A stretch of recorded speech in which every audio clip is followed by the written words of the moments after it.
পশ্চিমবঙ্গের সরকারি চাকুরে মনিরুল মোল্লা তিনি ছিলেন প্রত্যক্ষদর্শী এই ঘটনার।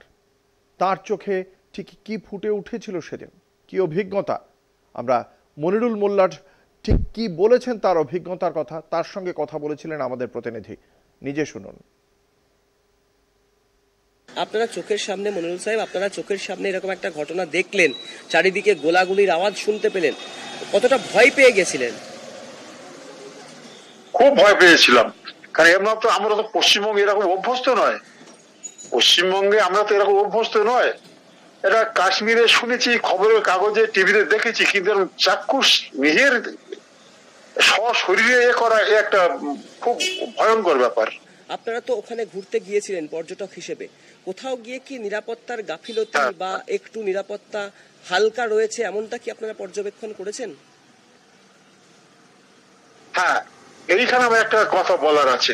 আমরা 17 তারিখে এসছি, এসে এমনি শ্রীনগরে প্রথম এলাম, এসে সাইট সিন করলাম, লেক, ডাল লেক, মোগল গার্ডেন সব দেখে 18 তারিখে গিয়েছিলাম আমরা সোনমার্গ। সোনমার্গে যাওয়ার সময় দেখলাম রাস্তায় 50 থেকে 100 মিটারের মধ্যে সব সিআরপিএফ জওয়ান দাঁড় করানো আছে। প্রচন্ড বৃষ্টি হচ্ছিল, তার মধ্যেও তারা দাঁড়িয়ে আছে। তখন আমি ভাবছি যে এদিকে এত সিকিউরিটি, ঠিক আছে। ওটা 18 তারিখ চলে গেল, 19 তারিখে আমরা গুলমার্গ গেলাম, একই অবস্থা। দেখি না প্রতি 50 মিটার অন্তর বা 100 মিটার অন্তর একটা সিআরপিএফ জওয়ান দাঁড়িয়ে আছে। বৃষ্টি হচ্ছে, বরফ পড়ছে, তার মধ্যেও তারা দাঁড়িয়ে আছে।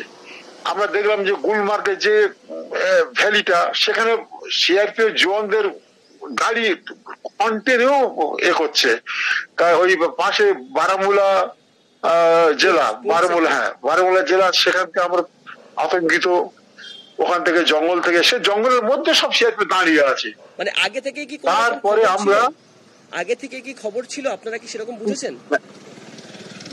না, এবারে আমি বলি মূল ঘটনাটা। সেটা হচ্ছে, যখন আমরা আমরা পহেলগাঁও যাচ্ছি, তখন দেখলাম একটাও রাস্তায় একটাও সিকিউরিটি নেই, একটাও সিঙ্গেল সিকিউরিটি নেই। মানে হামলার আগে কোনো নিরাপত্তা ছিল না ওই এলাকায়?